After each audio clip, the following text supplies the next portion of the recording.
ressemble à la journée type d'un viagériste. Et je crois que ça va être une journée calme. Il est 9h50. Je suis sur la route depuis 9h ce matin. J'ai suivi le B-Morning de 8h30 à 9h30 bien sûr. Pendant ce temps-là, il y a eu quelques coups de téléphone, de clients, des demandes de visite, des demandes d'informations, qu'est-ce que c'est le viager, comment ça fonctionne.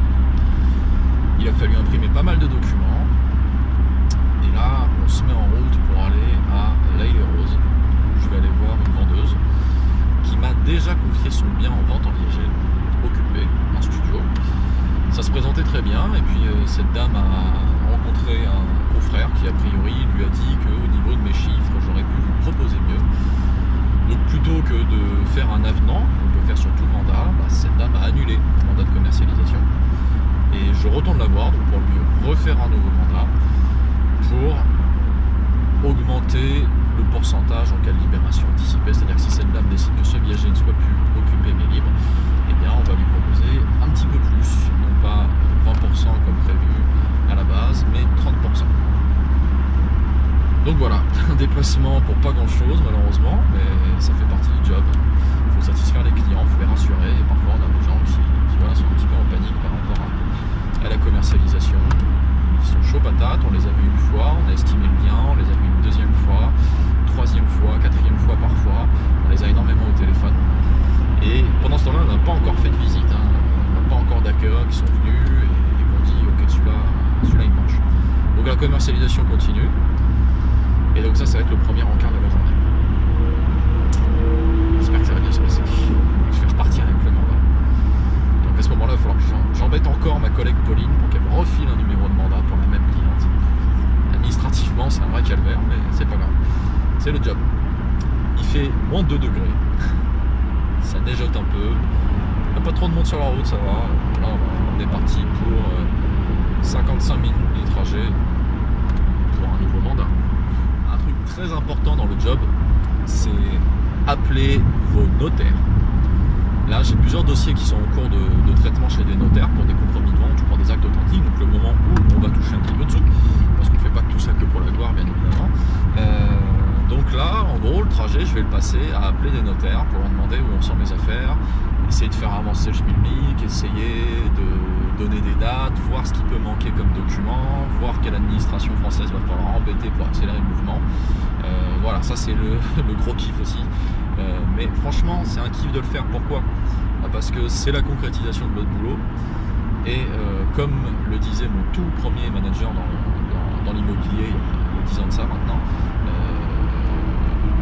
on n'est jamais certain d'avoir nos sous tant que t'as pas le chèque dans les mains, donc tant que l'acte authentique il est pas signé. Donc le boulot il s'arrête pas à la prise d'offre, au contraire, j'ai même envie de dire ça s'accélère à la prise d'offre.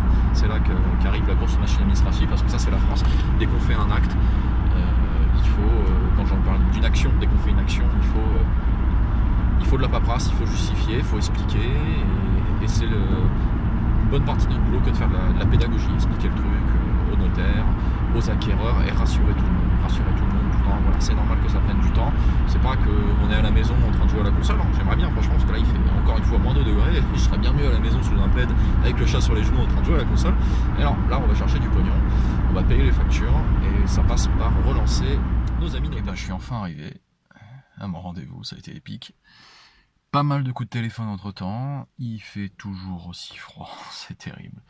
Bon là le dièse c'est que j'ai un petit peu d'avance, genre 3 quarts d'heure. Donc on profite de ce moment-là pour passer des nouveaux coups de téléphone, se documenter, checker les mails et les urgences. Et puis regarder un petit peu comment ça se passe dans la copro. Là j'ai échangé avec un acquéreur, un mec qui travaille dans une foncière. Je lui ai proposé un terrain à la vente, il est vachement intéressé, donc là il y a pas mal de paperasse à faire. Si vous avez l'habitude de faire des immeubles, vous le savez. Si vous n'avez pas l'habitude, je peux vous le dire, c'est galère, même si la commission, ça vaut le boulot que vous allez mettre dedans.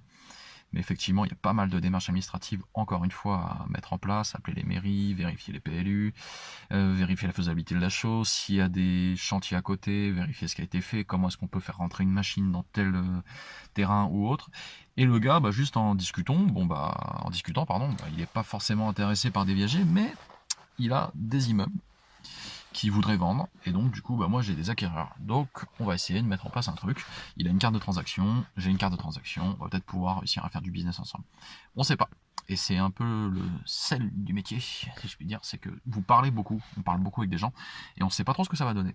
Maintenant, sur la durée, ça donnera forcément quelque chose. Ça donnera peut-être le bon contact qui va vous permettre d'ouvrir la porte que vous n'arriviez pas à ouvrir. Ça vous donnera peut-être une vente, ça vous donnera peut-être un acquéreur, ça vous donnera peut-être un nouveau partenariat, et de fil en aiguille, on arrive à faire des trucs sympas. Donc là, on est à l'Ail des Roses. Voilà, je vous montre un petit peu. Hop, c'est pas la mienne malheureusement. Petite résidence proprette. C'est mignon, c'est pas mal. Donc on va appeler la cliente, savoir si elle peut nous prendre un peu en avance, parce que pour pas niquer la batterie de la bagnole, on coupe le chauffage. Ça fait froid. Passage en mode sérieux. Oui. Oui, c'est Thibaut Desgrandments. Oui. Bonjour. Comment ça va? Ça va vous-même? Fraîchement. Très fraîchement. Il fait chaud, hein? Ah, chez vous, oui. Ah oui, même dehors, il fait chaud. Même dehors, il fait chaud. Ah, je regardais. Oui, 0 degré. Oh, bon, Bon, hier, bon. il a fait beau, hein? Non, pas pris. D'où l'importance de bien expliquer les choses, parce que quand un client ne comprend pas qu'il peut faire un avenant, il annule. Donc voilà, 55 minutes de route, 10 minutes de rendez-vous. Bon, on s'en fout, j'ai des acheteurs. Oh putain, la neige.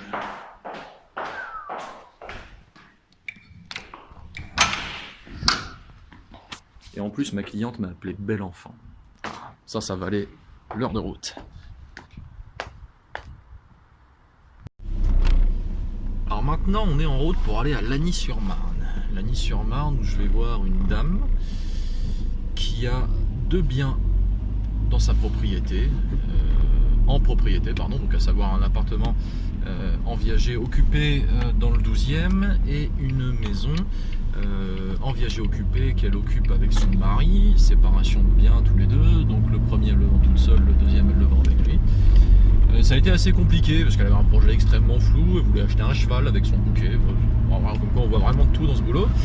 Et donc voilà, on va essayer de prendre le mandat, je l'ai vu 2 fois, c'est la 3e fois que je la vois. On est d'accord sur les tarifs, donc ça c'est plutôt bon.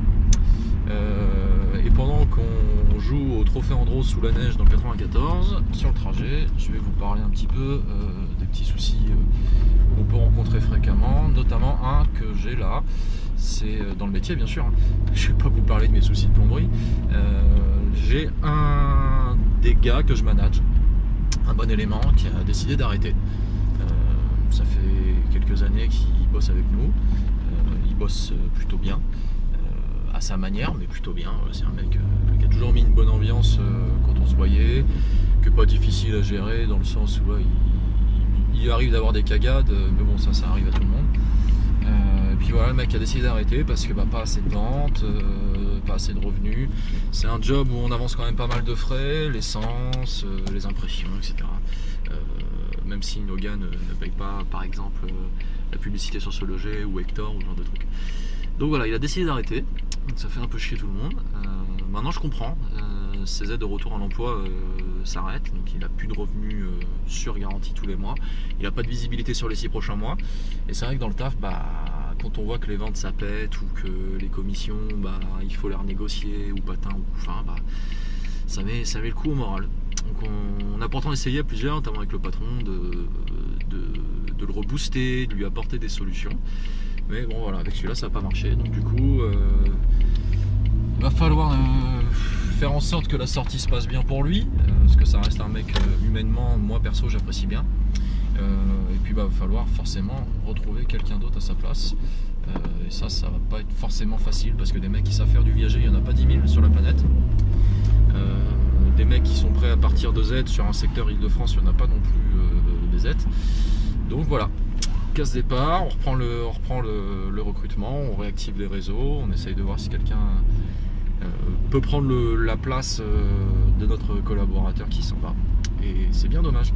En plus, on a vraiment fait en sorte de l'aider. Voilà. Après, parfois ça marche pas. Peut-être que le gars n'est pas fait pour ça au final.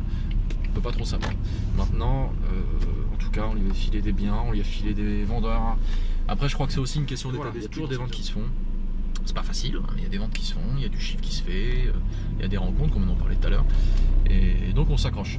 maintenant, je pense que c'est pas évident pour tout le monde. Faut avoir une certaine sérénité, un certain équilibre dans sa vie. Il faut avoir les reins solides aussi financièrement, on va pas se mentir, ou alors ne pas vivre au-dessus de ses moyens, je sais pas, chacun a sa méthode. Je sais pas pour vous, mais moi quand je conduis sous la neige comme ça, j'ai l'impression d'être dans Star Wars, tu vois, avec Chewbacca à côté de moi et de filer dans l'hyperespace. C'est un délire, je kiffe. Trop fort. Gros gamin qui vend des viagers. Chewie, mais la gomme. N'importe quoi. J'ai survécu à la neige. Donc là on est arrivé à Lagny. Et on va donc faire, comme j'avais dit, un petit rendez-vous chez cette dame là, juste là, pour son appartement dans le 12e. Normalement tout devrait être bon, on devrait signer le mandat, ça devrait bien se passer. 100 mètres carrés, place Daumesnil quasiment, au top. Je connais bien le quartier parce que j'ai commencé l'immobilier traditionnel en France là-bas. Donc voilà, je suis plutôt satisfait si on arrive à récupérer le mandat et si tout se passe bien. Et après, on va peut-être essayer de manger. Hein. Il est 14h, on n'a pas vraiment eu le temps de quoi que ce soit. Pas mal de coups de téléphone sur la route, toujours des coups de téléphone et des messageries. Voilà, on y go. Et voilà, mandat pris, aux conditions que je voulais, mandat simple pour le coup, mais bon, c'est mieux d'avoir un mandat que de ne pas en avoir, donc je suis assez content. Viager occupé, nickel, 12e comme c'était prévu. Petit rendez-vous qui a duré une petite heure, donc voilà, une dame très sympathique et en même temps, ce qui continue de me faire dire qu'on fait vraiment un métier de cinglé, qu'on adore mais qui est un métier de cinglé. J'ai reçu la mauvaise nouvelle du jour, un de mes mandats qui s'est vendu, un de mes plus beaux mandats, j'étais très heureux de l'avoir, qui a été vendu par la concurrence. Bon. Eh ben on va aller noyer son chagrin, hein, et puis on va repartir encore plus motivé qu'il le faut, et on va vendre, on s'accroche. Voilà, il est 15h20, je vais pouvoir manger. Et oui, je porte des bretelles parce que ça déchire.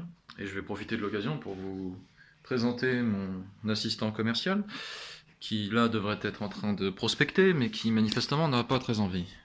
Justifie-toi. Ce n'est pas une raison valable. Comment vous voulez qu'on s'en sorte avec des trucs pareils? Bon. Sur ce, bon appétit. Ensuite, on va attaquer la deuxième partie de la journée. Et ça fait... depuis, on va dire 8 heures que je suis en train de bosser. Il est 15h15. Et on va se fendre la poire. On continue dans la joie et la bonne humeur. À toutes. Alors, bon bah voilà, il est 17h30. L'administratif est géré, les demandes de visite ont été traitées par email et par appel quand c'était possible. Beaucoup de messageries aujourd'hui, c'est souvent le cas de toute façon le lundi. Enfin, je sais pas pour vous, mais moi en tout cas, j'ai pas vraiment de chance là-dessus. Il y a même plus de cravate, hein. C'est foutu. Là, on attend que les clients à qui on a laissé des messages nous rappellent. Les annonces sont mises en ligne sur Hector, les nouveaux numéros de mandat ont été changés. Quelques rendez-vous ont aussi été notés dans l'agenda. Demain, un podcast avec Daniel.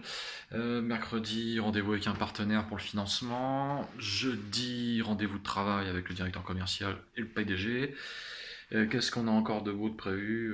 Voilà, moult trucs, des visites à caler, les notaires qui rappellent, bien évidemment. Et voilà, on s'arrête plus. On est lundi, c'était une petite journée. Elle n'est pas terminée, je sais qu'il y a encore des emails qui vont rentrer. En général, moi je sais pas pour vous, moi je décroche plus au téléphone passé 21h30. Parce qu'après sinon ça t'embarque sur des moments et des discussions qui vont être extrêmement longs. Et par contre les emails, je peux y répondre jusqu'à 22, 23, voire minuit. J'ai de la clientèle à l'étranger qui elle, bah voilà quoi, n'a pas forcément le même fuseau horaire. Des gens qui sont au Liban, des gens qui sont à Dubaï, Qatar et compagnie, des gens qui sont en Angleterre. Donc eux, bah, il faut être un petit peu plus présent sur le téléphone ou sur le PC pour leur répondre. En général, bon, bah, je réponds directement, c'est du push, hein, ça arrive sur le téléphone, on leur répond et puis on n'en parle plus.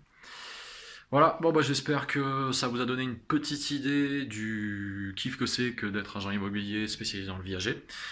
Bon bah bien sûr je peux pas trop filmer encore avec des clients parce que ça reste encore un petit peu spécial pour eux que d'être filmé. C'est des gens qui ont plus de 70 ans en général. Maintenant, on va essayer de faire en sorte que vous puissiez voir un petit peu comment ça se déroule les rendez-vous, ou les visites, ou les prises d'offres. Voilà, on va essayer d'avoir du contenu un petit peu plus interactif. La troisième partie de journée va commencer. Là maintenant, elle va être un petit peu plus personnelle. Dans quelques heures, je vais pouvoir aller défouler un petit peu la salle de sport. Moi perso, si j'ai pas ça, je deviens complètement ouf. Donc ça me permet voilà, de garder la tête sur les épaules, de pas perdre tous mes cheveux, et Dieu sait qu'il y en a plus des masses, et voilà, d'avoir un rythme de vie nickel établi. L'assistant commercial, lui, a complètement démissionné.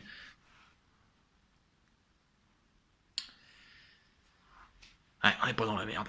Alors, là, je me tire à la salle de sport.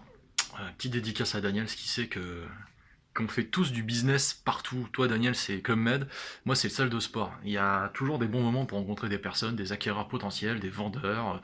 Bon, quoique des vendeurs dans le viager à la salle de sport, il n'y en a pas énormément, je vais pas vous mentir. Mais il y a toujours des mecs qui parlent achat, enfin, comme tous les Français, de toute façon, tout le monde veut acheter.